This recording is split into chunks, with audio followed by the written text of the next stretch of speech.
днешната акция. Само извиняй, може ли малко надолу? Така.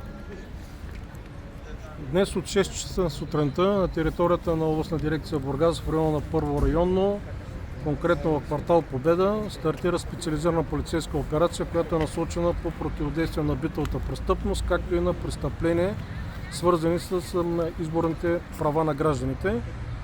В хода на операцията бяха посетени 8 адреса, като последствие са задържани 10 лица и ще бъдат образувани 4 досъдебни производства, като 2 от тях са за лица пряко свързани с нарушаването и извършването на престъпления на изборните права на гражданите по член 167 от Наказателния кодекс. На адресите конкретно бяха намерени тетрадки, тефтери с имена, срещу тях суми и големи количества пари също.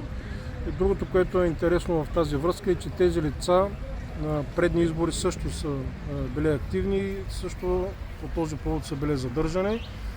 Другите 2 досъдебни производства, които ще бъдат образувани в резултат на операцията, са за лаборатория за производство на синтетични наркотици, както и за множество крадени вещи по 215 от Наказателния кодекс за вещоукривателство. Като резултат от операцията можем да кажем до момента, че има и лица, които са били обявени за общо държавно издирване и други наркотици в по-малки размери, в резултат на които ще бъдат направени преписки и предани на прокуратурата.